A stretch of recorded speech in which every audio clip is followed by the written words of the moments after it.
Hi and welcome to NewsReal with Joe and Neil. I'm Joe. And I'm Neil. And today is Sunday, July 15th. And we're going to be talking about some of the crazy stuff that happened in the last week, as per usual. It struck me, though, that last week was particularly hot, particularly chaotic. I suppose it is every time Trump opens his mouth, which was a lot. I mean, when he goes to Europe for a NATO Summit and he's allowed into Britain after 2 years, apparently, of him not being allowed in, it's bound to create some fireworks, let's say. And at the same time, there were fireworks back home in the US. It seems that everything he either says or doesn't say, he leaves a trail of, I wouldn't say destruction, but a trail of hysteria in his wake. Mm-hmm. And it's at least partly his fault, but not all of it's his fault, certainly. So I don't know where to begin, though. I mean, do we start chronologically? At the beginning of the week was crazy, not in Trump land, but in the UK. I mean, it looked for a second there like, well, that's it. Theresa May's government's finished. Right. With the resignations within a day. First of David Davis, and then Bobblehead Bojo. Mm-hmm. Yeah. It stopped there. But I don't know. I mean, that situation is delicate, I think. Yeah. I mean, Brexit is a joke, basically. It's been going on for, I don't know, what is it, 2016? So at least 2 years now. Yeah. More than 2 years, and it's pretty much a joke. Oh, that doesn't mean, that doesn't mean that people aren't very worked up about it, but for those who are kind of like can stand back a little bit and are not so involved in it or identified with it, it appears, it has all the appearances of a complete joke, basically. On July 12th, just a few days ago, the British government produced its long-awaited white paper on Brexit, outlining exactly what, well, exactly, let's not say exactly, that would be getting ahead of ourselves, but outlining the general general details, let's say, of what would be involved in Brexit, what May's Brexit strategy is, what the UK would look like after what is it, March or whatever next year, when they're meant to officially leave. No, it's very clear. It all sounds nice, but none of it's extremely complex. The whole situation is obviously complex in terms of the free movement of people, trade and tariffs and all that kind of stuff. I mean, what she's proposing, and this is the reason why Johnson and what's his name, David Davis. Resigned, is because, yeah, if you look at the white paper, it more or less is Brexit super light, like diet Brexit, Brexit more or less. I mean, you could go as far as to call it Brexit in name only, really. Yeah. The only thing, in theory, in the white paper, they keep repeating, or they, repeat over and over again about that there would be no more free movement of people, basically. And this is a sop, obviously, or it goes to the heart of what Brexit was all about, which is anybody with half a brain should understand what Brexit was all about. The primary focus of Brexit, or why Brexit happened, why a majority of people in the UK voted for Brexit, was because of immigration. So in this Brexit white paper, May and her cronies basically repeatedly make references to there would be no more free movement of people, i.e. they would have control over their borders. There would be no more of the poor English people, British people in general, I suppose, being forced to accept immigrants at the behest of Europe, at the behest of a European immigration policy. So that's appealing, obviously, to it's a clear understanding or a clear admission by the British government, by the Conservative government, of what the core of Brexit was, or the core reason why Brexit happened. It was about immigration. But then, as many people have said, or at least I don't know if many people are saying it, but I'm sure many people should be saying it, and certainly we're saying it, is that the movement of people obviously is way too complex. The free movement of people, as far as the European Union is concerned, is totally or very closely tied up with trade and economics. And the British government wants to keep most of that intact. They basically, in this white paper, they go as far as to say that they want a free trade zone, They want their own little, basically, kind of EU free trade zone between the EU and the UK. But so they're basically cherry picking some stuff, trying to pander to the Brexiteers and the people who voted for Brexit. They're English people by the majority, basically. It's the English people. You have to remember that it's the English people in the United Kingdom that voted largely. Welsh also by a small margin, majority, but certainly the English people are the ones who voted overwhelmingly for to leave the European Union because of immigration. People in Northern Ireland, for example, voted against leaving and against Brexit, and people in Scotland also voted against Brexit. So it's, there's the UK is divided internally as well on this topic. So it's a complete mess. And there's in this white paper, there's no evidence that anything has been clarified or that there's going to be a deadline. This whole deadline of March 2019, March next year, it's not going to happen. Basically, there isn't going to be, nothing will change in March next year. Basically, nothing from an economic point of view, nothing from an immigration point of view will have changed. But then that's my prediction. Certainly, nothing will have changed from an economic point of view, because, as in the white paper, if in the event of some definitive Brexit deal where it actually happens, the Tory government, the Conservative government, wants pretty much free trade with Europe, i.e., no change. There'll be no change on trade at all. The UK will still be in the economic union, except it'll be a little cut out for itself type thing, special status type thing, but it'll be exactly the same in every practical way. Free movement of people is a big problem. It's not going to happen either, basically, because that's, as I said, that's very much tied up with economics and the ability for people to move.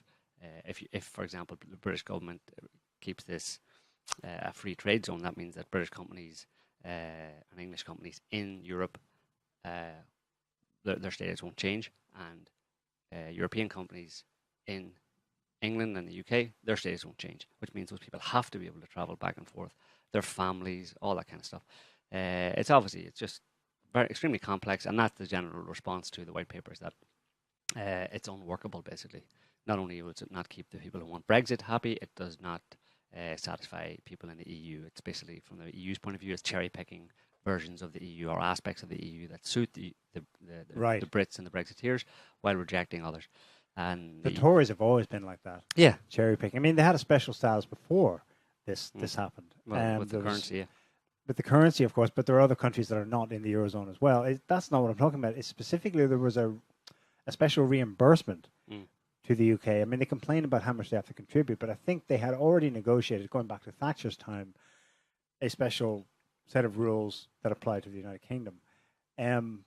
What I don't understand is, if, at least in theory, you say it's even if her plan were, well, even if the white paper plan were then agreed with by Brussels and then put into action, you say it's unworkable.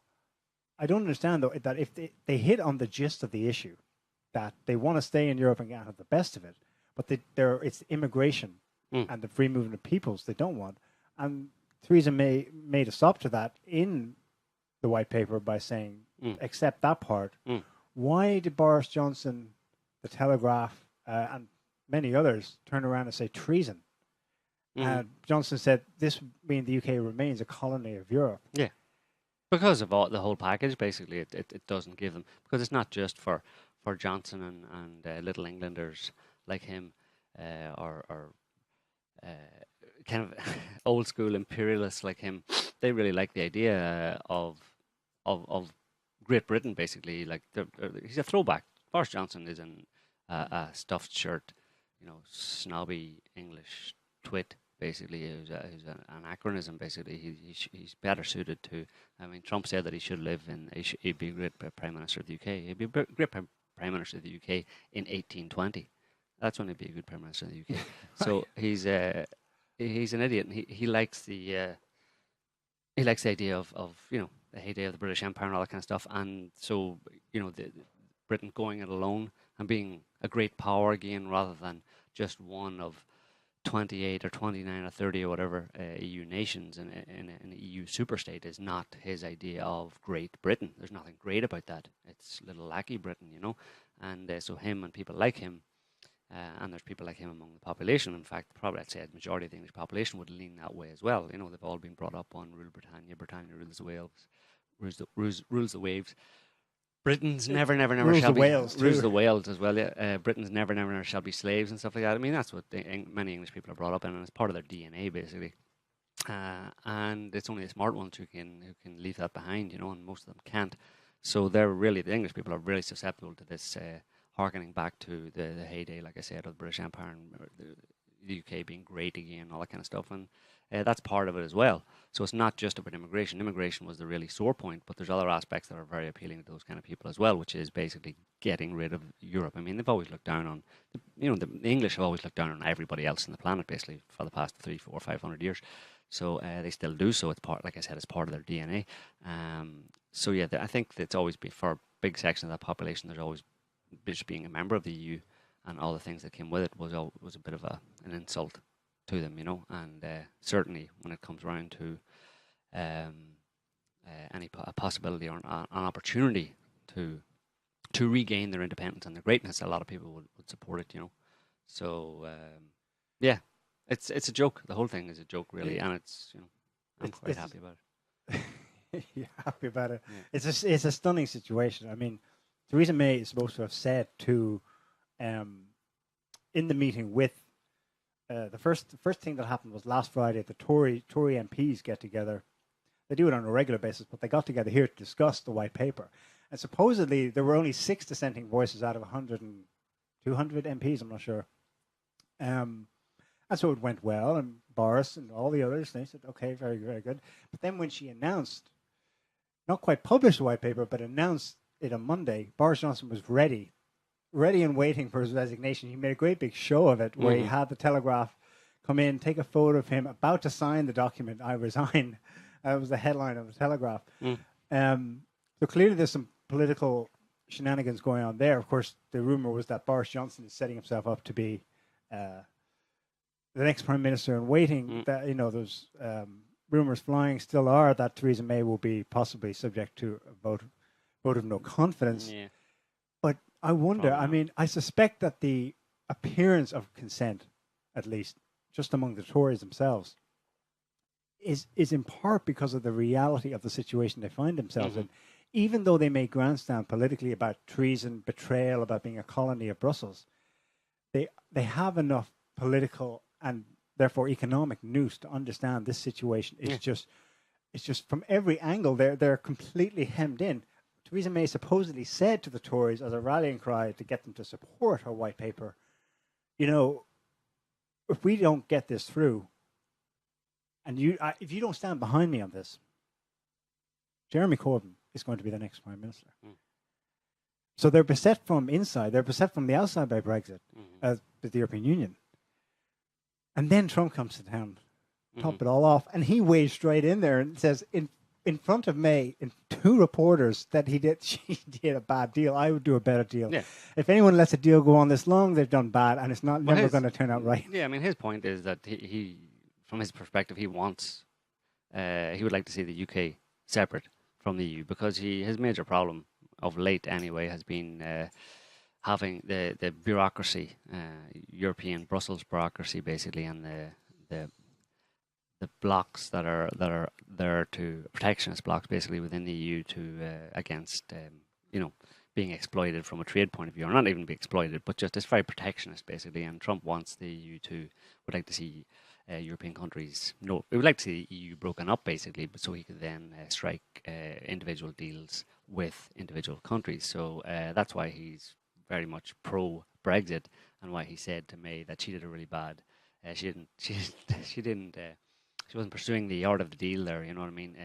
But he's got his own agenda, obviously, and he's for a Brexit. Basically, he's for her talking tough on Europe. I think one of what was revealed, what he advised her to do was to sue the European Union, flip the bird at them and sue.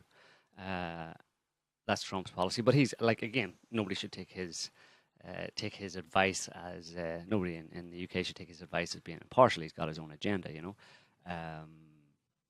But that's maybe what Boris and other people like him. I mean, there's the realists in the UK and in the Conservative Party and in British politics in general, who realise that the UK is so interwoven with the European Union, and it's obviously its largest trading partner. It's right in its doorstep, 500 million people. That's not the kind of thing. And when you're in a European Union, when you're in an economic union with 500 million other people, you don't just walk away from it and cut ties, basically, because you're going to suffer. But Boris might be looking down the road. Boris and others recognise that as well, but they see in their crystal ball the ultimate breakup. They see the wind changing. They see this rise of nationalism within Europe, and they see ultimately in 10, 15 years or something like that, the complete breakup of the European Union, countries going back to being sovereign states. And they also see Trump and what he's doing, and him pushing for individual deals and talking about maybe launching trade wars against the European Union, which may ultimately speed up its demise, basically. So I suppose people like Boris would be thinking that, the writing's on the wall. I see it, they don't. He's going to throw his lot in with, ultimately, it won't be just the UK who's not part of the EU, but nobody will be part of the EU anymore, and then it'll be every man for himself. And the people who get on first in that new world order will be better positioned to do better out of it, basically. They'll have started earlier than others who will who wait until the collapse of the EU and then are flailing around not knowing what to do. If the UK can get out now, establish a good, talk to Trump, get a good trade deal going with Trump, get a good trade deal going with the EU and with other countries in the Commonwealth, then the UK can go it alone, and it'll be well positioned in a new sovereign state, Western world order, to do well and better than other countries in Europe. That's maybe what he's thinking. It's one hell of a bet to take.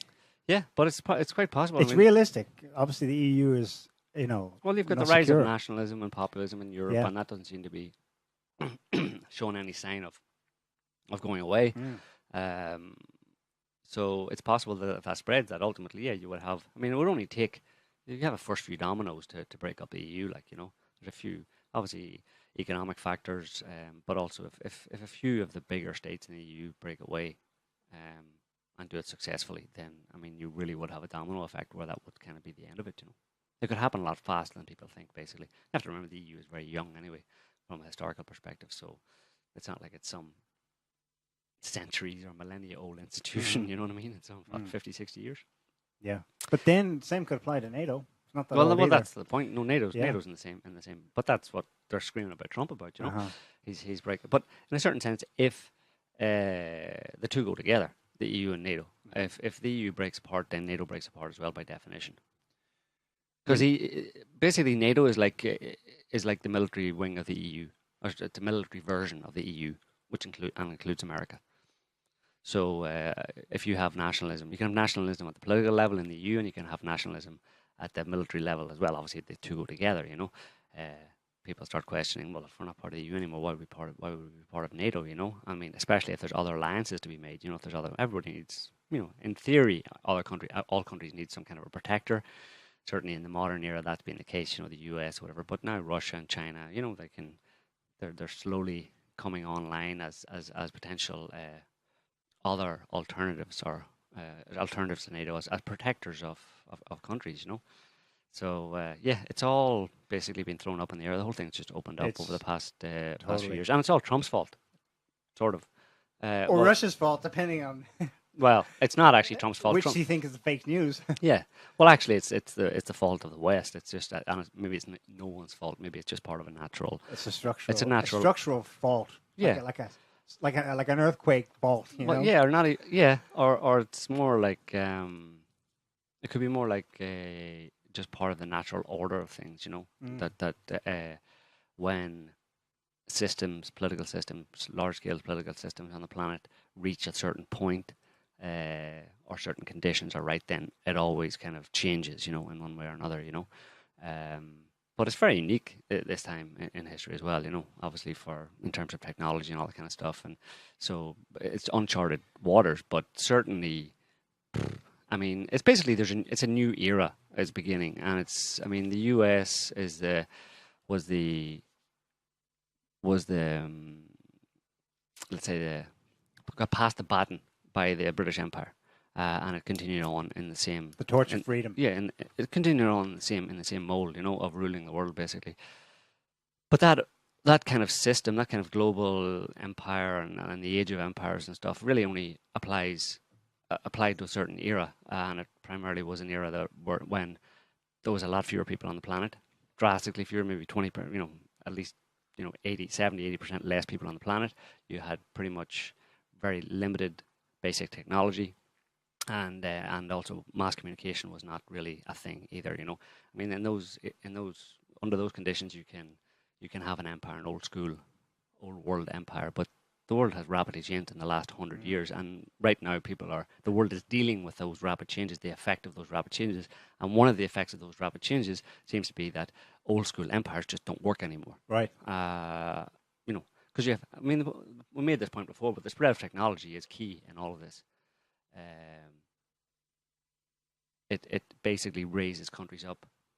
Other countries around the world that were formerly basically colonies or the second or third world countries, suddenly they become first world countries. Then what do? You can't have a unipolar world anymore. No. And then and the coming online of that multipolar world, by definition, implies massive chaos and changes in the seat, let's say, in the headquarters of the unipolar world, the former headquarters of the unipolar world, and that's the US and kind of Western Europe, and particularly the UK.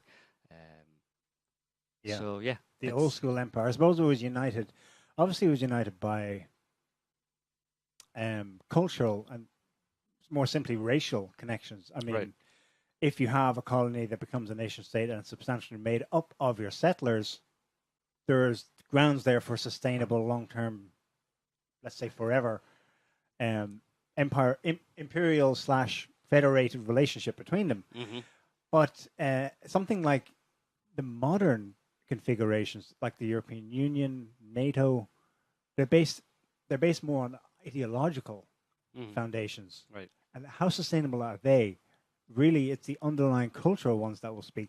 There may yet be the maintenance of some kind of special relationship or renewed relationship between the United States and Britain, obviously, but also the United States and Western Europe, all of it, maybe.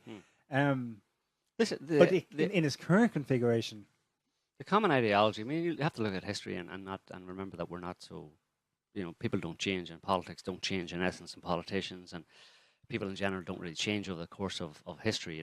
They don't become any smarter really. And the kind of cultural commonality between, for example, like you'd say that you have Europe, the EU, and you have NATO, which is basically Europe and the US, a military alliance. That's all based on a cultural and even racial commonality. But it is that, like you just said, it's not really, that doesn't really hold because it's just more ideological, and it was ideological. The reasons for NATO and the EU kind of being created were ideological in the sense of stop communism. Stop communism, basically. So it was more about that, because the racial thing doesn't hold, because you just go back a few hundred years, or not even a few hundred, less than a few hundred years, and all the common racial types in Europe were all fighting each other. Right. So that doesn't. There's no blood loss between whitey and whitey, basically. Exactly. The two world wars. No love loss, sorry, between whitey.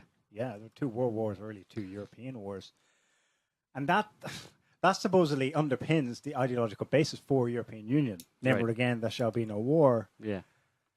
So yeah, this is. But it was also that's a kind of a narrative, because I don't think they really cared about that. I think it was more about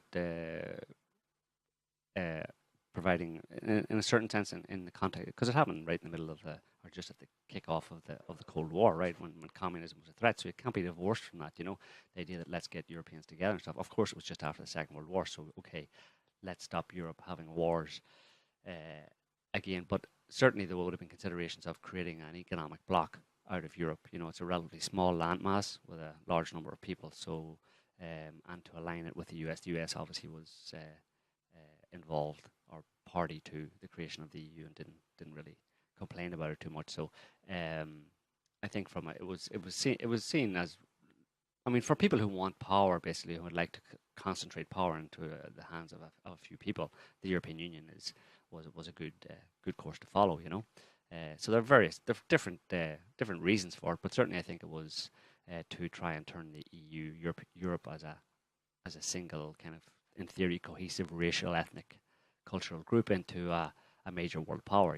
Whereas individually those countries wouldn't really have passed muster. Yeah.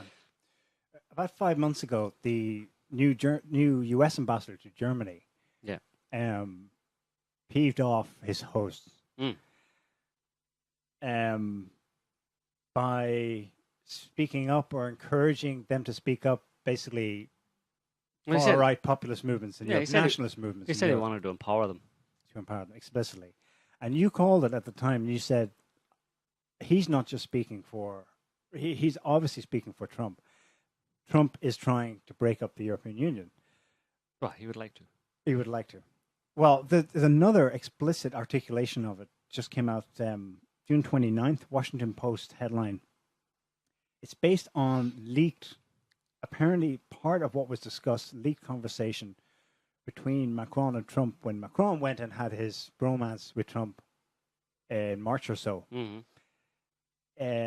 Apparently, Trump said to him during their private meeting, at one point he turns to Macron and says, "Why don't you leave the EU?" And said that if France exited the Union, Trump would offer it a bilateral trade deal with better terms than the EU as a whole gets from the United States. This is according to two European officials who, I don't know if they were present or they got it from Macron or something. So yeah, he is literally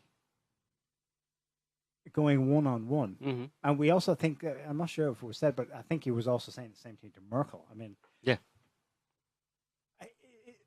it's being dressed up as, it has obviously spun as just hopeless dreaming on his part.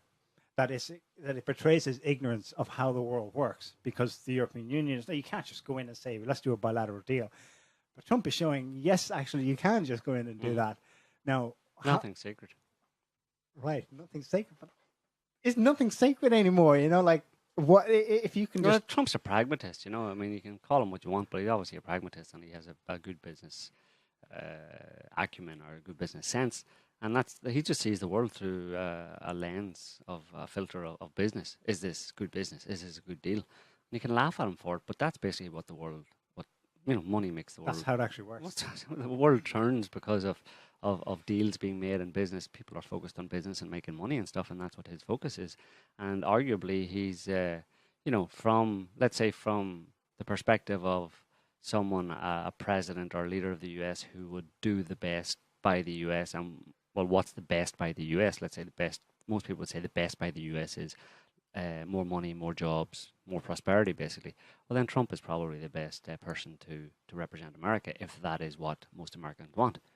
I mean, if they wanted over diversity and world peace or whatever other ideological things people might aspire to, if it comes down to it, say, no, listen, cut out the bullshit. If you could have one thing tomorrow in America, for your community, what would it be? Most people would probably say more prosperity, more money. I want more jobs. I'm not saying that's the right thing to do. I'm saying, but that's what most people would probably say. And in that respect, that's what Trump's mandate is, and that's what he's doing, and he's showing he's doing it. And when you go around, I mean, there's no better testimony to the fact that Trump is fulfilling his campaign mandate to make America great again, and by that he meant make America more prosperous. Get a better deal for America, and there's no better evidence that he is fulfilling that mandate by the fact that he's coming over to Europe and trying to go in EU. Who gives a shit about the EU? Germany, you want to do a deal with me? No, I'm sorry, I'm already married. Ah, come on. Just I'll it'll be like really good. You'll enjoy it. What about some money? Take the ring off and come with me. And he's flagrantly doing that. Doesn't give a shit. But but how else are you gonna get? How else are you gonna get around the EU? Basically, Trump realizes that the EU is a protectionist bloc, and it has profited. And what he says about particularly Germany within the EU, Germany has been kind of being protectionist itself. Again, within the EU, basically getting a better deal than other EU countries. That's why it's the strongest. People go, oh, German industriousness and Germans are so hard, Arbeit macht frei and stuff. It's like it's got nothing to do with that. I mean, they're not necessarily any more industrious than any other people in Europe. It's that the Germans, basically their economic policy within the EU favors Germany, basically. Absolutely. It's the EU buys as many German goods as possible, and Germany imports as few foreign goods as possible from other countries, whereas other European countries have it not quite so good in that respect. And that applies to the US. That's what Trump complains about Germany and the US because of their cars, for example. Yeah, I mean, it is. I mean, it's kind of unfair. Nobody can argue with him that when Germany gets to send... Germany dominates the high-end car market in the US. By 90%. Mercedes, BMW, 90% of the luxury car market in the US is German. So Germany's sending crap loads of cars over on boats every day over to the US, and the US is levying a 2% tax on them. When American car makers, high-end, whatever, Mustangs, blah, blah, blah, wants to send their cars to Germany, Germany says that'll be 10% tax, please, which obviously, limits the profitability of those cars, and you don't get so many US cars in. Now, Scotty might say that that's a good thing because American cars suck and German cars are much better. Generally speaking, German cars are better. That's getting ideological. But did that become the way because of the pattern of the last 70 years? See, our technological standards going down in the US precisely because of what Trump wants to change. Well, maybe. Yeah. It's possible. But, yeah. So, I mean, the whole Trump thing, though, is just, it's kind of ridiculous to me. People can't see past their own noses, Question, though. Is he basically right that it makes basic economic sense? Does it improve? We can't know yet, I suppose, but is it really as simple as that? So basically, you slap tariffs on all these products coming into the country. That obviously makes them far more expensive to come, so they're sent less and less. So American consumers then have less options in the short term, while American manufacturers produce alternative, made in America, homegrown. Right. So more jobs. It is good for America in theory, in the medium term. But there's the negatives in terms of the reciprocal tariffs put on American goods going abroad, which then hurt the economy. So it's this kind of trade-off, and it's not very clear. But, you'd have to ask an economist about that, but I don't even think an economist because it's not really science. Anyway, they just kind of tend to make things up. They would probably say that it's unknown, that it all depends on how good a deal you can basically strike, basically. If you can limit or mitigate the kind of tariffs that are imposed on your products while also increasing tariffs on stuff that you import, then you can strike a balance there, and you can get a better deal basically. And supposedly Trump's the man for striking the deal. So who knows? Certainly the kind of tough talking that we've seen from him, straight talking. You haven't seen that from anybody else. Any other U.S. president. Like, it's just totally unbecoming. And this is the problem, I think. And this is it drives me bonkers. Like when these the average these idiots, and by idiots I mean the average person in the world. Who certainly not in the world, but certainly in Europe and the average lefty, basically the people who are out in the streets, screaming at the sky and flying Trump blimps and stuff, they couldn't think their way out of a wet paper bag. Basically, they're so driven by ideology that because Trump said some sexist things. Well, it's not even that that he said some sexist things, but because he's not presidential. That's the reason these people have a problem with Trump. So many people have a problem with Trump. I don't know how many people have a problem with Trump either, because the media undoubtedly skews the kind of data on that by the way that it presents. Thousands of people screaming about Trump and stuff. Well, how many people actually agree with him? You don't hear from them. Mm-hmm. But anyway, the reason these people don't like Trump at the level of the ordinary person is because he's unpresidential. And it's a kind of relatively deep psychological kind of thing, because people need their leaders or expect their leaders to be better than them. They have to, because otherwise, why would I give any power over to any kind of a leader, any kind of politicians, if he was not better than me and demonstrably better than me, as in obviously better than me. I mean, and how do you assess if someone's better than you if you don't actually know them? Well, the only way you can do that at the level today with 8 billion people on the planet and people electing leaders and all that kind of stuff is through the way they comport themselves, the way they handle themselves, what they say. That's how the leaders are meant to impress on the people that they're better than them. They're meant to talk, meant to use more complicated, difficult words. They're meant to dress very well. They're also, ideally, it gets quite crass, where ideally they would be kind of good looking, or at least not ugly. And they have to, not use the language, use more complicated words, not use the language of the ordinary man in the street, and be morally superior. They have to be morally superior as well. Now, at least all that's in appearance, right? Only in appearance, because there's no way for you to actually know whether a person like Obama or something like that, or some president, whatever, who is quite eloquent and charming and looks the part, is actually like a paedophile behind the scenes or something like that, or for something, example, or something like that, exactly. or is so. But so it's a very bad bet, basically. I mean, where you can't actually know directly yourself the character qualities of a person that is going to be your leader, that you're going to elect as your leader. It's a very bad bet just to go on surface appearances, just to assume that because they talk nice and say nice things that they're actually that kind of a person, But unfortunately, that's the way it is. And Trump basically checks none of those boxes in terms of being morally superior. He's not meant to say those kind of sexist things. That's why that tape where he was talking about grabbing women by the things and stuff was really from 12, 13 years ago. It was a blow to him and to the public perception of him, because it immediately reduced him to not just the level of the ordinary person, but for the average person below their level, a thug, a person that they would cross the street to get away from.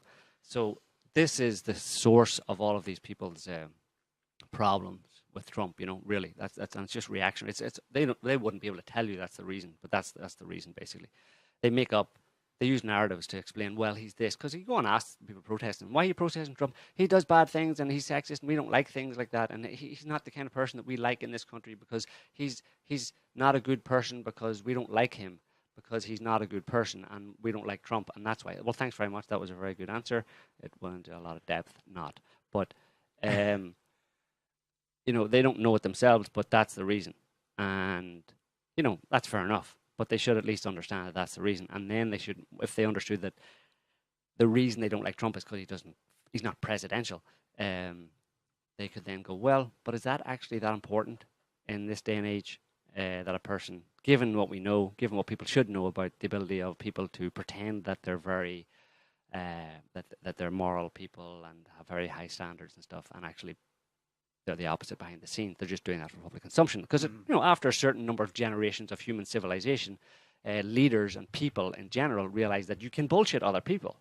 If you tell them nice things, or if you appear to be interested in things they're interested in, or want what's best for them, or appear to be a good person, you can get away with all sorts of stuff that actually give you your support. And even when you do bad stuff, then, because you've convinced them that you're so suave and sophisticated and such a good person, even when you do bad things and you get accused of doing bad things, and there's evidence that you've done bad things, the people who have been convinced by your suave exterior will actually defend you and say that can't be true. So people figured it out a long time ago that that's the way to do it. But then ordinary people should have access to that same information, that you can be bullshitted by external appearances, and of course that applies in the opposite way. It applies in the sense of, let's say, Obama, who was suave, dancing, smooth talking, presidential type character, who everybody could look up to.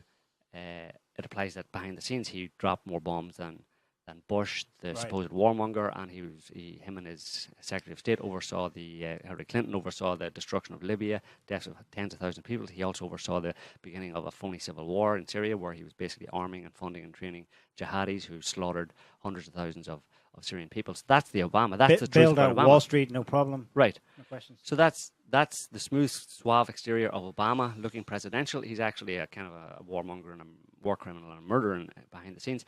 The same applies to Trump. Then you can logically apply it in the opposite direction, where someone who is not presidential, let's say, a big kind of frumpy guy in a blue suit and orange hair and orange face, who says crude things and pulls no punches and isn't presidential, he may not be that bad. And so ultimately, the bottom line in all of this is whatever way you come at it, you have to look at what someone does as opposed to what they look like. What they do as opposed to what they say. Right. And people seem to forget that, They can't get past but he looks ugly. I mean, look at him. He's a big, frumpy, orange-haired freak. You know what I mean? How can I even think that he would possibly be someone I should respect? But, well, then ask yourself the question, do you respect people who, launch wars of aggression and kill innocent men, women, and children? Or would you respect someone who didn't do that? Because the fact of the matter is that so far, anyway, in the first 18 months of presidency, Trump has been probably the least militaristic president since Jimmy Carter in 40 years. But apparently that doesn't, that's of no significance, no consequence to people. People who hate Trump, they don't give a damn that he's not bombing the crap out of some country in the Middle East and slaughtering the people like Obama did and like Bush did. They don't care. All they care about is these slogans, that they've decided on. I mean, on the basis of the fact they don't like the way he looks or the way he comports himself, they call him a racist and a sexist and blah, blah, blah, blah. But, racist and sexist, that's a racist. What is he? Remember the Ku Klux Klan? No. Is there any evidence that he's racist? No. Is he sexist? Yes. Is every man on the planet sexist? Yes. What's your fucking problem? I think as the resident American in the studio, I'd like to throw my 2 cents in. Let's hear it. Because I think that's kind of a rather important aspect of the Trump effect. I guess we'll call it that. Because obviously I spent part of my life living in the U.S. and I've been to many European countries now, and the one thing I've noticed is that whole idea that the president is basically super awesome and can do no wrong, and like with George Bush and Iraq. I mean, I can't count the number of people who told me basically that, well, if the president has a reason for going in and bombing Iraq, it must be good. Even if I can't know what it is, I have confidence that he's doing it for the good of the country, and there you go. And I would just kind of stand there, with my jaw on the floor. I need to believe. I think for a lot of people it is, because it's like in America, you so many people have to believe that the president is awesome. And part of the big problem is that, like you say, Trump he's basically flushing all that down the toilet. And whereas like in EU countries, like the vast majority of people I meet, sure, initially they say, oh yeah, we love whoever, we love Macron, we love, Sarkozy, we love, Theresa May, but like very quickly, it tends to kind of, it's like the tide turns and they change their minds very, very quickly. Mm-hmm. And, like with the whole thing, Trump saying, grab him by the beep. I was posted on my Facebook and ranting because it's like, former Speaker of the House, Dennis Hastert, was arrested for like molesting little boys. And it's like nobody was talking about that. They're like, yeah, that's just so horrible. But that damn Trump and his orange hair and he's racist. And I'm going like, what? So, yeah. I had some fun with Corbin Easters on Friday when they were protesting Trump's arrival in the United Kingdom. There was obviously the massive protest in London. And one of them tweeted his outrage at it's a photo of Theresa May just shaking Trump's hand, first time seeing him, right? And his outrage was, how could May abase herself by shaking this man's hand? Yeah. By letting him in the country, meeting him and shaking his hand. This is the same guy as a Corbin Easter who rants about all the flaws of Theresa May and how she's the enemy and she must be replaced by Jeremy Corbyn. But in the flip in his mind, I hold you to a higher standard and I expect better from you. Mm-hmm. And I'm outraged. Like, seriously? Yeah. Did he think about it? Is it instinctive? There's a massive mind job going on people. And not least, obviously around Trump, people just can't think straight. They fall into extremely simplistic black and white thinking.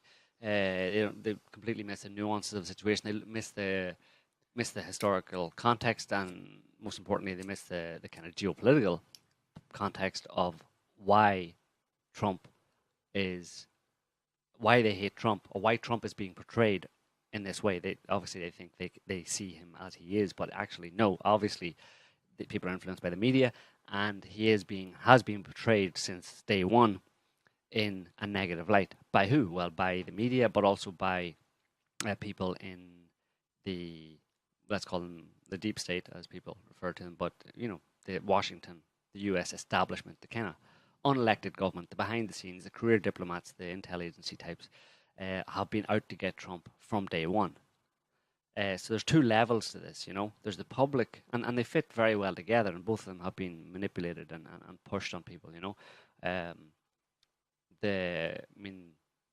this is obviously quite relevant to the past few days and to what's going to happen in the next few days, because obviously we've been talking about Trump being in the UK and going to the NATO Summit and talking to Theresa May about Brexit and stuff. But in a few days he's going to Helsinki for a summit. I think it's tomorrow, actually. Is it tomorrow? Monday, for a chit chat with his handler Vladimir Putin.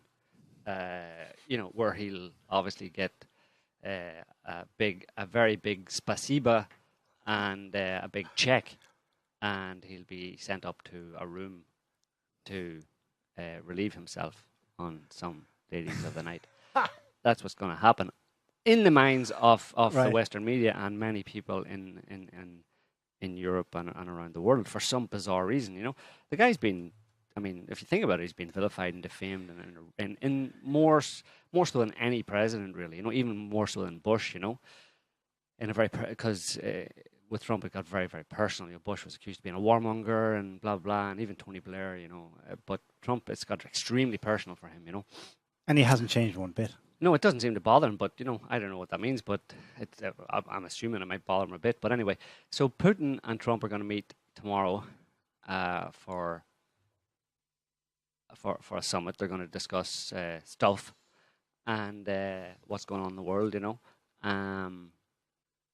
and the Western media is up in arms about it, is freaking out about it. Peace might break out. Yeah, The headline well, on there might Sunday be Times. right, exactly. There might be a détente. They might actually, which is bizarre, because these are all the lefties who are anti-Trump and saying that he shouldn't be meeting Putin because he's Trump, because we hate Trump. But also, they're vaguely aware of. Well, they're not just vaguely; they're very well aware of the stark possibility that Putin is an evil dictator who is poisoning people in the UK and hacked the US elections, and is a general all-round bad guy. And so him and Trump together is just like, it's like the devil and. Who else? Somebody else who's like the devil hanging out together. It's like the devil and Mephistopheles. Yeah, having a meeting. It's just terrible. But coincidentally, not at all. Mueller, his ongoing investigation into collusion and hacking of the U.S. election, he just 2 days ago indicted 12 Russians for pretty much for attempting to interfere with the U.S. election by way of hacking into Hillary Clinton's DNC email server and spreading information that was presented Hillary in a bad light and therefore allowed Trump to win. Now he doesn't in the indictment of these Russians. He says he doesn't say that there's any collusion. There's no reference to collusion. It's more it's focusing on the hacking of the election, the subversion of American democracy of the U.S. elections by Russians.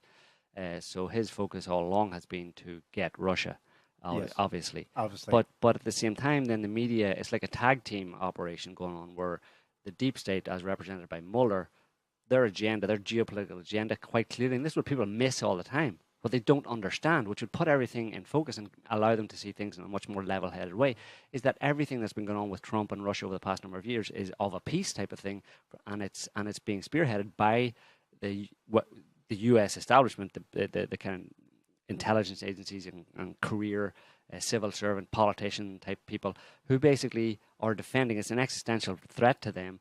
The idea that there would be a kind of a détente with Russia, the U.S. and Russia, or that more specifically that Russia and China and other Eurasian countries would kind of get together with Europe. There would be a kind of Eurasian integration, which would, as a kind of as a new major, bloc, economic and military bloc on the planet, would pretty much unseat, by definition, would unseat the U.S. from its position as the leader of the free world type thing. And this is their agenda. And has been their agenda going back several years, more than several years, really. And this is why they're out to get Russia. Now, people don't understand that, and don't understand that all of the accusations about collusion between Trump, which is just one more thing that they throw on top of Trump, that ordinary people throw on top of Trump. Well, he's an ugly, racist, sexist, orange-faced buffoon, so I'm pretty sure he's a Kremlin agent as well. Ergo. So... Really?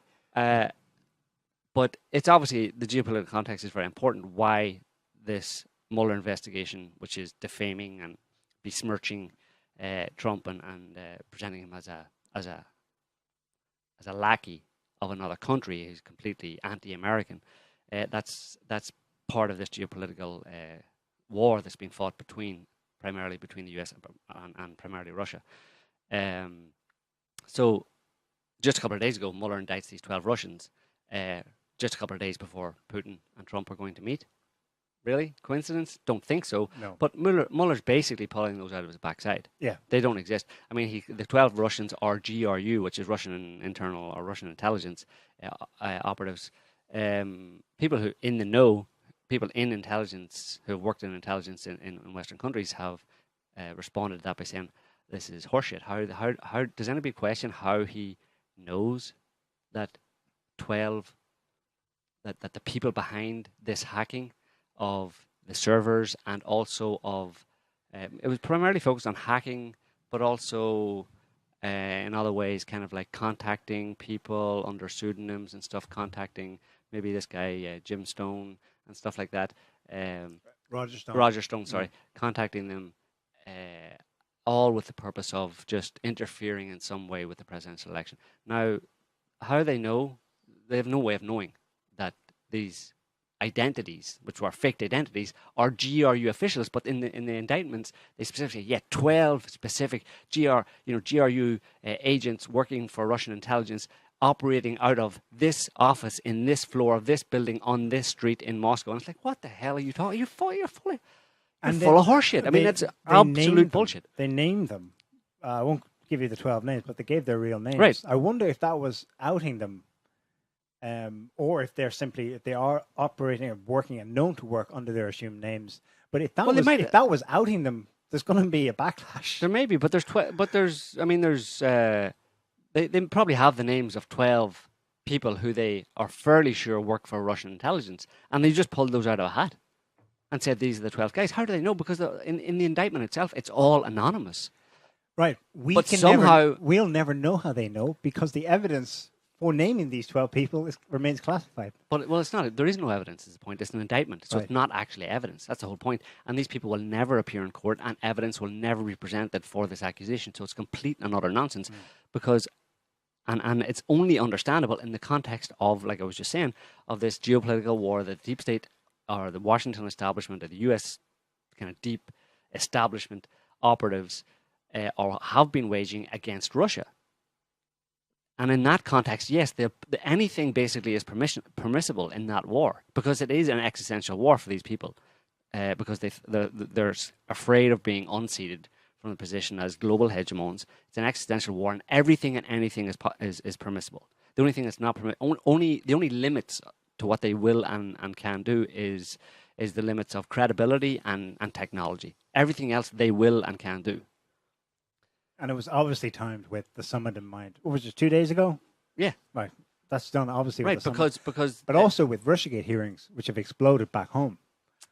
I mean, the investigation, the testimony this week of Peter Strzok. Yeah. At one of the hearings. I mean, you desperately need to bolster up and keep it going, right when it's the whole country can see at these televised hearings. Peter Strzok is a liar, and the FBI made shit up completely about Trump. They ignored Hillary's criminality and opened an investigation with a dodgy Russian dossier into Trump to try and defame and discredit him. And in response to that, like you just said, in response to that information coming out and the testimony of Peter Strzok, Mueller says, "Oh yeah, I'm indicting 12 Russians because it's real, it's true." I mean, the New York Times, talking about the summit, the New York Times had an article. They I'm just quoted here. They said the timing of the indictment added a jolt of tension to the already frightened atmosphere surrounding Mr. Trump's meeting with Mr. Putin. Sorry, already freighted atmosphere. It is all but certain to feed into the conspiratorial views held by the president and some of his allies that Mr. Mueller's prosecutors are determined to undermine Mr. Trump's designs for rapprochement with Russia. And notice what's going on there. The New York Times is giving the most rational, logical explanation or conclusion as to what's actually going on with this Mueller indictment business against Russians, and saying that it's conspiratorial. I mean, that's basically what the mainstream media has done and does over and over again. Itself added the jolt of tension. Right. It's by doing that. Right. Yeah, by adding to the tension, you know. And Trump swung back at it in his press conference with May. He said he just made an offhand reference to Russiagate and Mueller investigations. He said, "Yeah, it's all rigged. It's all a rigged witch hunt. I think we should all get along with Russia." Yeah. Who was it said? Senator Chuck Schumer. Glad handing with Vladimir Putin on the heels of these indictments would be an insult to our democracy. President Trump should cancel his meeting with Vladimir Putin until Russia takes demonstrable and transparent steps to prove that they won't interfere in future elections, Schumer said. Well, there you go. It was just handed to him. It was gifted to him. I mean, the whole point. I mean, if he's saying stuff like that, the New York Times is saying stuff like that, the obvious reason why Mueller pulled 12 Russian names out of a hat and said, we are indicting these people, but we can't show you any of the evidence. The reason he did that right before the Putin-Trump meeting is because these people do not want Putin and Trump to meet. Why? Because they're afraid of what will be said. What will be said? Well, of course, it's spun already in the context of Trump is a Russian agent, basically, and that's why they shouldn't meet. Because I mean, it's pretty clear now. They've dispensed with all kind of suggestion or subtlety or whatever. Now it's basically spelling out. It's pretty clear that Trump, and they're going that far, as ridiculous as it seems, they're going as far as to say, and then some guy wrote an article actually in New York Mag, I think it was, who basically posited the idea that Trump has been a Russian agent since 1987. Right. So, I mean, these people have lost the plot completely. They don't understand anything. They should be able to understand it because it's right under their noses. But because the outlet rags like the New York Times call any thoughts in that direction in terms of what's going on, like US-Russia geopolitical war, conspiracy theory, then everybody has to dismiss it and believe the absolute horseshit that they come up with, like Trump has been a full-on Russian agent since 1987. No evidence for it whatsoever. Just throw it out there and people will scream it to the sky and believe it. And I mean, really, I feel sorry for ordinary people a lot in terms of the onslaught that they're subjected to, the media onslaught of lies and nonsense that they're subjected to, and the fact that they repeat it as this is what through their judicious study of the situation, this is their conclusion. Trump's a Kremlin agent. No, you just read that or heard that from the New York Times. You don't think that at all. You didn't think at all in coming to that conclusion, is the point. So I have some sympathy, but it's limited. Waning. It's limited because in the end, you must want the BS to some extent. Yeah. Some part of you must. It's part of the same psychological dynamic. Identify with it. We discussed earlier, where you hold your leaders to this incredible standard, and even in the face of revelation that say it came out that Obama was like in the same thing as Hillary with the pedo thing and the Pizzagate and the weird, but that was obviously more theory. But what was proven was that they were up to something with that artist and that group of people. Right, Marina Somthinovich. Doing their occult stuff. And anyway, what do you call them? Spirit cooking. Spirit cooking. Thanks, God. Well, they basically they had people. Yeah, just on that. They had actually. There's videos and photos of at those dues, at dinners, basically out in the open or whatever. They'd make they'd have someone make a cake, full-size cake of a human body, male and female, and with all the proper coloring and stuff, skin coloring. And when you cut into it, it's like red and stuff, and then they would cut that up and serve pieces of the body, And of course, the private parts were reserved for people of the highest standing and stuff like that, It's like a boob or a testicle. That's kind of stuff they're into, yeah. And these are the people who John Podesta and his brother are who are basically DNC. Yeah. Hillary's backers, Hillary's organizers. They're the people who it's are big into that, So it's pretty sad. I mean, you're talking about moral standing. Yeah. But the problem is that the ones who have the most obvious and probably the lowest level of morality are the ones who aren't elected, by and large. The worst of the worst are the ones who are in the shadows, and they like it that way because they couldn't stand the limelight, basically, because they're not accountable. Now and again, they come out like people like Dick Cheney and stuff. He was a bit of an anomaly in the sense that he should never have been in public life, because he couldn't even fucking break a smile, Yeah, when he tried tried ever half a smile. When he tried to smile, he would just sneer. Yeah, he'd growl at you, So he's not a good candidate for public life, public service, as they call it. But the other thing on the Mueller investigation is people forget as well that back in May, Mueller indicted 2 Russians on the slightly separate part of his investigation, which was into the hacking of the election or the swaying of the election for Trump by the Russian so-called Internet Research Agency, right, and Putin's chef and people like that, apparently, and a bunch of other people associated on a company that was spreading memes on Facebook like Jesus and the devil and saying which one do you want to win and stuff, and that somehow swung it for Putin. But so he actually indicted 2 people for Trump, but yeah, or for not for Putin, for Trump. Whatever. Yeah, same thing. He indicted 2 people back then, and from this company that was accused of spreading these memes on Facebook and Twitter, and he thought he could just do the indictment and move on then. Yeah, indicted, they're done. They're more or less in jail. They're kind of figuratively, we'll put people in jail figuratively, basically. No evidence, just, tried and convicted, no evidence, in jail. Indicted, that's what indicted means. Indict you means, in you go, I say you're a bad person, bye-bye. Moving on to the next group. He did that with 2 people, and obviously they had to go through a formal kind of filing of the documents in court, which actually indicts the people, and as an indictment, you're meant to actually appear in court. You're summoned to court then to stand trial or to answer questions, and your accuser has to be there as well, obviously. And when that happened, Mueller thought he'd just get away with indicting these 2 people, but they actually turned up, said, "Yep, I'm going to go to court, and actually we want full disclosure. We want to see all of the details about all of your allegations against us, all of the things you claim we did." And also how you got this information, and you have to show us that you have to prove to us that this is us. How you can say that we are the ones who made these memes, and Mueller just shit his pants basically when that happened, and went, hang on a minute, this is meant to happen, and he tried to delay the case, right, and he didn't show up in court. No, I'm not going to talk to those guys, not talk to them, no, not at all, no, I meant to just say they're bad people and that's it, no, so.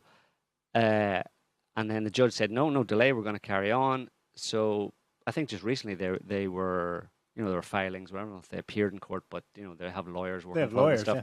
And at this point, the only thing Mueller can do is when they've asked for disclosure, basically, for show us all the information, Mueller said, no, it's national security, too sensitive information, we can't show any of that to you. And so they're basically, they have filed a motion to dismiss the case. So ultimately, what's going to happen on that Putin chef, and watch it happen. I mean, mark my words, watch this happen, that those allegations of some Russian Internet Research Agency or some company in Russia using Facebook memes and Twitter memes to influence the election, that case is going to be dismissed, thrown out of court for lack of evidence. So jump ahead to when that happens. And now, before jumping ahead that happens, now remember, because it's fairly fresh in your mind, remember the past year of horseshit, the deluge of horseshit that you have been subjected to, claiming that was hard and fast facts and truth, that Russia definitely used memes to sway the election. and jump forward to the inevitable future, which isn't probably very far away, when that case will be dismissed by a US court for lack of evidence. A Kremlin influence Assholes. operation. Yeah. And that goes everybody, all the Mueller, all the people in the Democrats, and every single individual on this planet who believe that horseshit. You are an asshole. I'm sorry to have to say that, but that's what you are.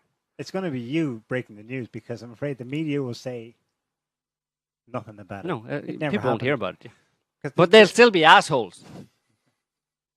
The guy in question is actually a billionaire. I mean, he had the resources to come back into court. And if he is Kremlin connected, well, of course he was going to come back and expose that it was a sham.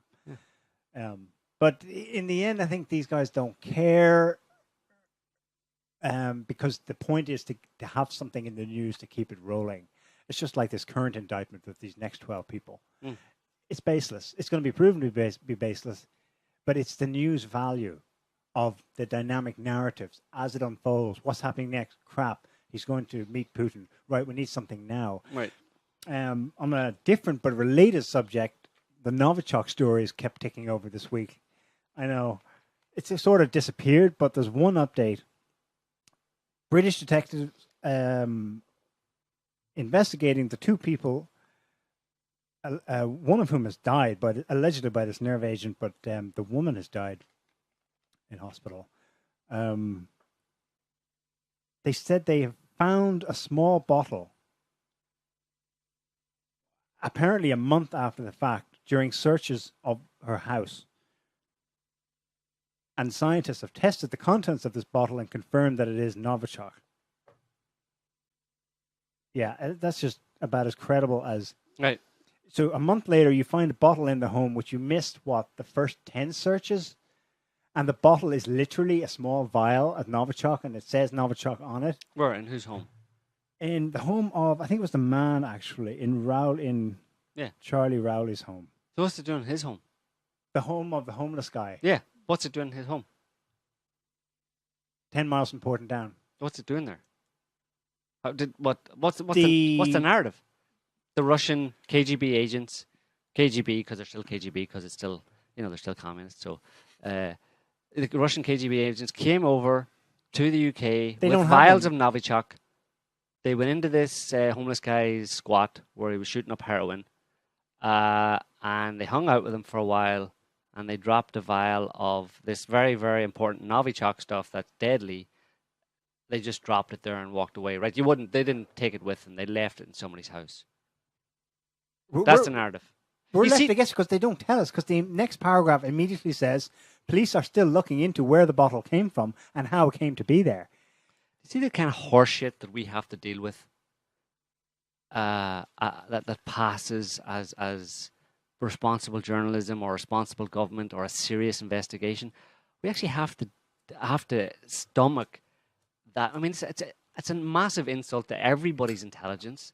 And what's even worse is that anybody would not have the wherewithal or the integrity or even the due diligence to just think about it and go, that story sounds like a load of bullshit, And is there another reason then why this story about the Skripals and Russia poisoning people in the UK is falling apart and doesn't make any sense? Well, maybe the reason that the story falls apart and doesn't make any sense is because it's not true.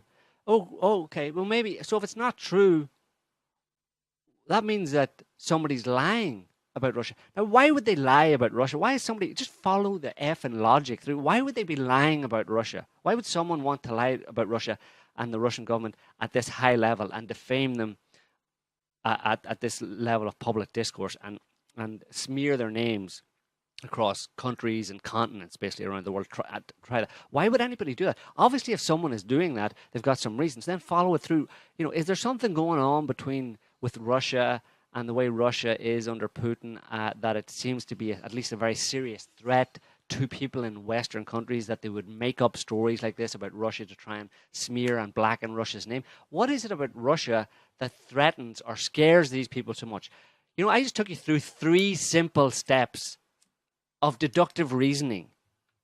It's the kind of stuff the kind of logic you would follow when you're looking for your frickin' car keys. It's not rocket science. So why can't people do it? Are they assholes? They I'm wanna, being they mean to wanna, people. They're just stupid. They want to believe the lie. It's why can't they then apply it to Trump? Obviously, Russia figures heavily in American domestic politics vis-a-vis Trump. Everything Trump versus NATO, Trump going to meet Putin. It's Russia, Russia, Russia. How can you not connect these dots? How can you connect some of the dots? I've seen some Corbin Easters again in other contexts calling Salisbury false flag, going this, or at least this is BS. This stinks to high heaven. They're watching their fellow England fans having a great time in Russia, where they're not thrown into a gulag. It's actually a normal country, realizing they're being lied to daily by the media. They know this, and then turn around and get out there and scream at the sky, literally, because of that bloody Trump blimp that's there. You racist, you fat bastard. And they do not connect what you just said yourself a week ago. And they can't make the connection between the defamation of Russia, which they admit is nonsense, is a put up job. It's all lies. They can't make the connection with the demonization of Russia by their government and the demonization of Trump for being friends with Russia. And therefore, should they not conclude that maybe if the stuff they're saying about Russia in terms of poisoning people in the UK is probably not true, then maybe the stuff they're saying about Trump and Russia is also part of the same thing, because they're using they're demonizing Russia while demonizing Trump. They put Putin and Trump together, and both of them get demonized. So then they're demonizing Trump as well. These same people want to demonize Trump. Does that maybe mean then that the stuff that I have absorbed from the media about Trump that has led me to scream, "You fat orange tosser" at the blimp in the sky is maybe not true as well? And maybe I should use my brain and think this through a little bit? That level of reasoning is completely lost on people. Because of what? Because of ideology? Because they just like... People like... I mean, that protest in the UK the other day, tens of thousands of people in London and stuff, they were all just there for the fun of it. Like, they all just were having... It was a sunny day. It was nice and warm. It was the middle of July, and they were there for a bit of fun. And the blimp looked cool. You know? Well, you know what? If you're there for a party, have a party, but shut the hell up. You know? You don't... If you're... Just admit that you're just there for a party, and you don't have any input, any reasonable, rational, helpful input on what's actually going on a global scale in terms of geopolitics and stuff. You have no idea whatsoever. You're an idiot. Shut up and go away. Exactly. Or go and do your goddamn homework and think things through. Otherwise, shut the hell up. Because you have nothing constructive to add. Exactly. And unfortunately, these people dominate the media. The worst place they can possibly be, with some pretty strong, big, powerful soapboxes, they absolutely should not be in any kind of position to vocalize at least too loudly. You can let them have Twitter accounts, but you know, and this is part of the whole thing. They hate Trump.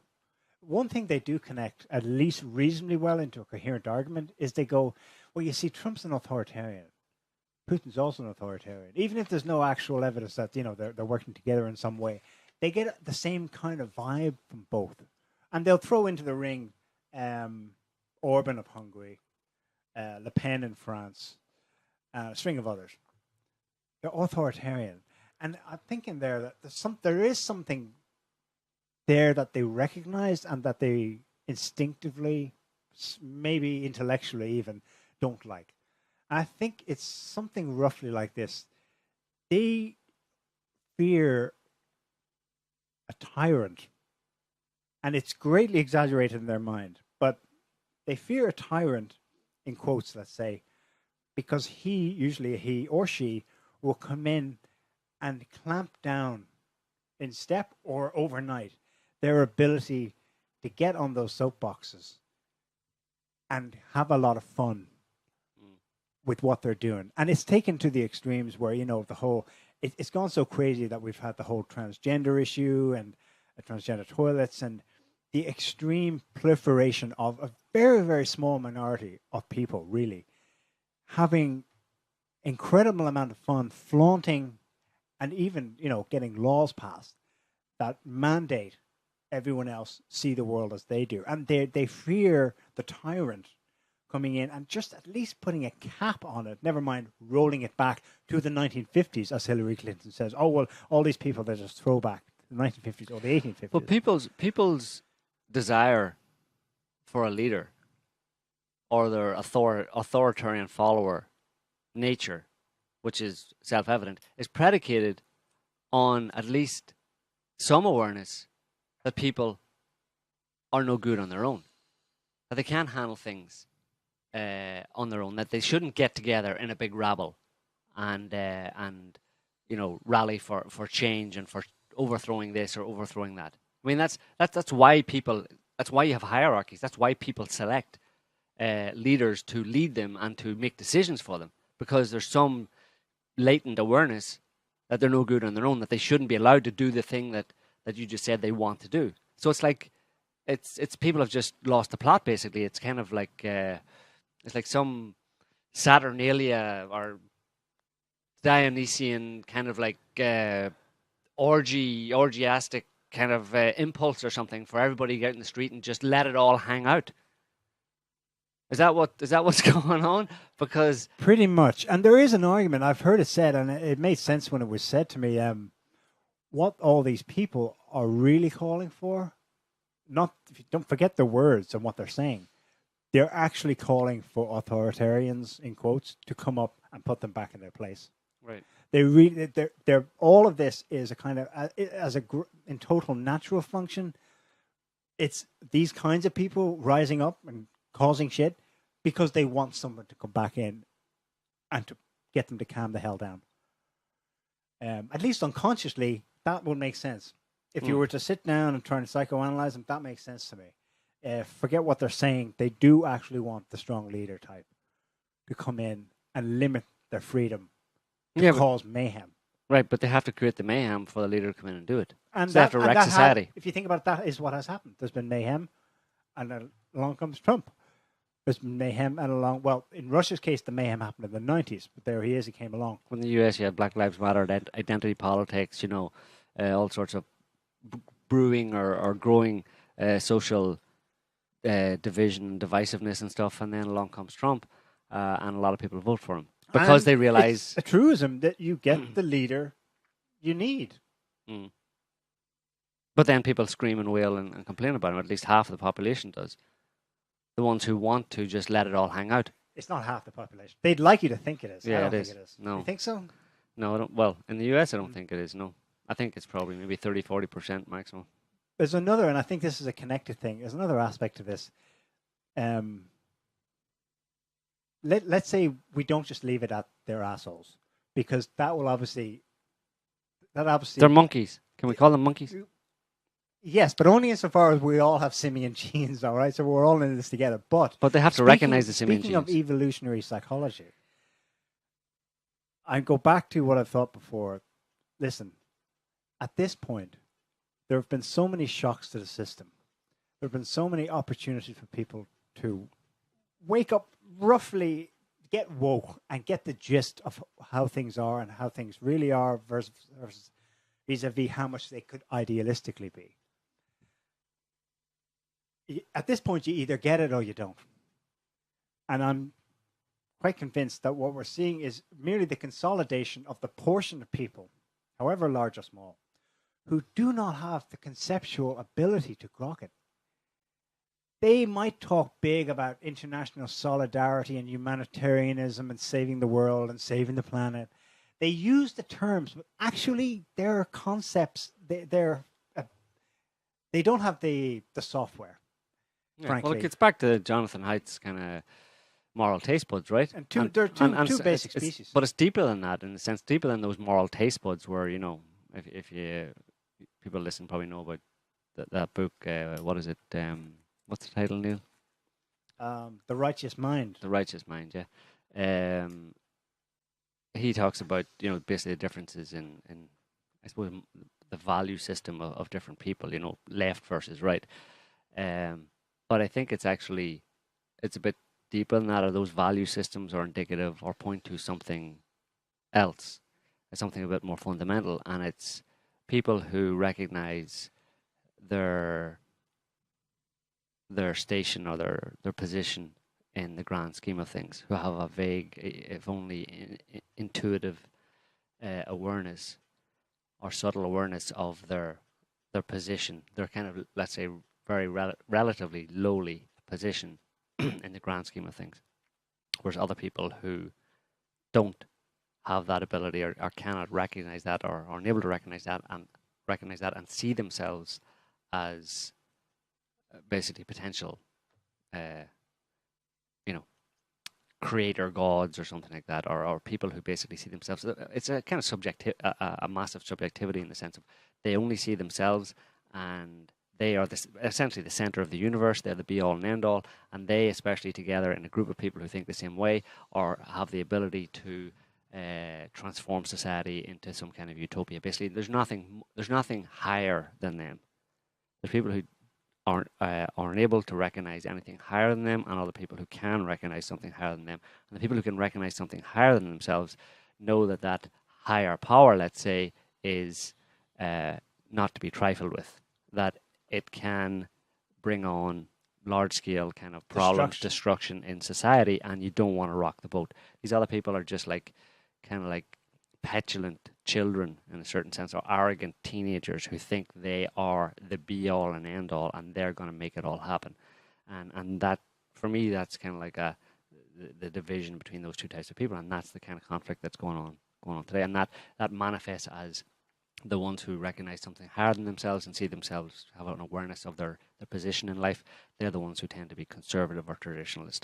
The ones who are the arrogant, know-it-all teenagers who only see themselves are the ones who tend to be leftists who want to transform the world into, something in their own image, basically, is what it comes down to. Their own likeness. They're basically like God, So yeah, that's a problem. That doesn't have a solution, by the way. That's where we're at. Yes. Yeah. There's a lot more we could say about what happened last week. I mean, some of Trump's comments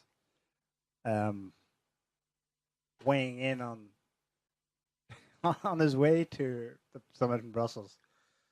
What did you think of his comment about Germany being a captive of Russia because of its gas pipelines?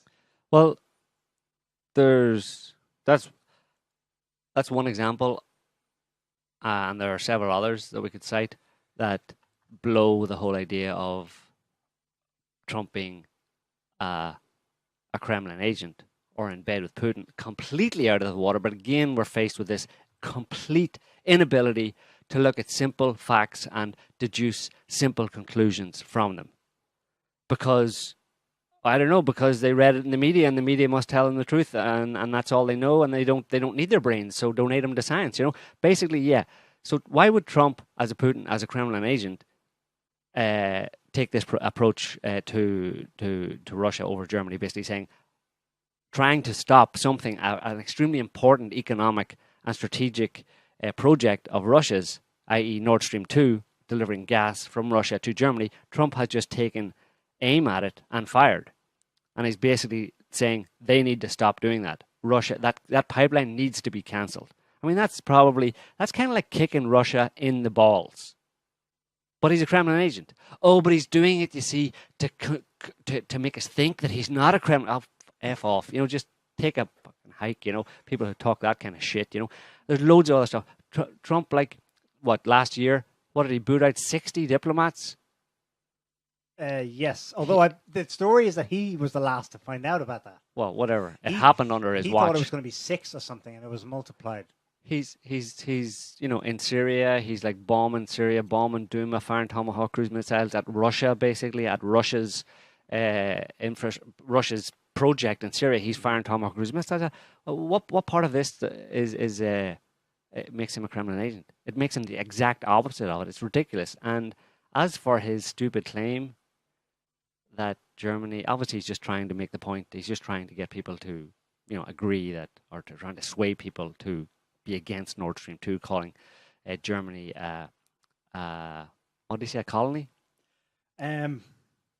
Pretty much a captive of Russia. Germany's a captive of Russia. Yeah, America has 38 military bases and 42,000 troops across Germany. Who's the effing captive? You big orange douchebag. Well, this is it. He left himself wide open to that response. But in itself, he had a point, just from that economic nationalist point of view. Right? So what he exactly said was, I think it's a horrible thing what Germany is doing. How can you be working for peace and working from strength when somebody has that kind of power over you? Right. Well, that's all true. Yeah, but tough shit. But then it applies That's to the United States. That's geopolitical realities. Germany is relatively a stone's throw away from Russia. Where's it gonna get its gas from when Russia is the biggest global gas producer? Where's Germany going to look to? Look to America? 5,000 kilometers across the Atlantic, liquefied natural gas, about twice the price. Yeah, buy some of that instead. Why? Yeah. Because ideologically you're our friend. Well, yeah, but actually, Trump, you just kind of broke those those ties and that friendship recently by saying, y'all are going to have to fly on your own. Well, you know what, Trump, you just said that Germany has to fly on its own now. The whole Cold War, post-World War II, international order, where America protected Europe is over. Well, in that case, we're going to build Nord Stream 3. Because, it makes economic sense. And why wouldn't we? We got to look elsewhere for protection now, right? I wish they would say that, of course, but they're still all caught up in the NATO horseshit. But has Trump not, between the lines or even explicitly, now he says one thing and rapidly in the next sentence it's the opposite, but has he not explicitly said, what's the point of NATO anyway? Yeah. I.e., has he not threatened to disband it or remove the US from it? The thing with Trump is everything that Trump says you have to consider it in the context of his stupid art of the deal business, which isn't that stupid, in fact, because apparently it works. And it's not that strange. But it's basically where he just makes exaggerated or very high bids, basically. He demands a lot more or makes threats that he's going to demand a lot more than he actually wants to, that he would actually agree to. So he basically aims really high, knowing that he'll settle for a lot less. So for me, everything he says, like in that context of, let's break up, what good is NATO for anyway? Like possibly talking about the disbandment of NATO. And of course it would be disbanded if America walked away from it. He's not going to do that. But he's doing that in an effort to apply pressure to European countries to pay more money. Because he wants money. Because the bottom line is his mandate is show me the money. He got everything he wanted from the summit, by the way. The agreement they came to at the end was that everyone would at least meet the 2% commitment. And then he went higher and said, I want 4% commitment. Right. And apparently they're amenable to that as well. They are prepared to pay in. This is the part of it I'm not quite sure about. European elites seem to want NATO more than Trump.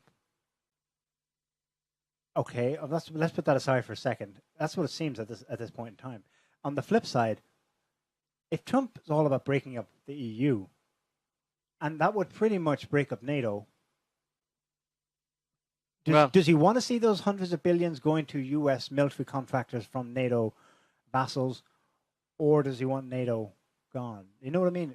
It's like he's just testing the water. There's nothing clear about what he actually wants, but other than money, he wants money. We'll get the money first, and we'll worry about the ideology and how the alliance looks later. Right. Yeah. Anyway, I think we're going to leave it there for this week, because that's about all of the Trump, America, EU, Brits, and Putin bashing I can take for one sitting. Of course, we'll have to do it again at some point, because it's not really going to go away. Exactly. It's ongoing. It's going to keep coming up. It'll probably only get worse. The chaos will just increase, and the fecklessness and idiocy will just reach hitherto unknown levels, basically, and we have to steel ourselves to deal with it, because it tends to rub me the wrong way on particular days. Anyway, so we'll leave it there for this week. We hope you enjoyed the show. We'll be back next time with something else, depending on what happens. So stay tuned for that. See ya. See you next week. Bye.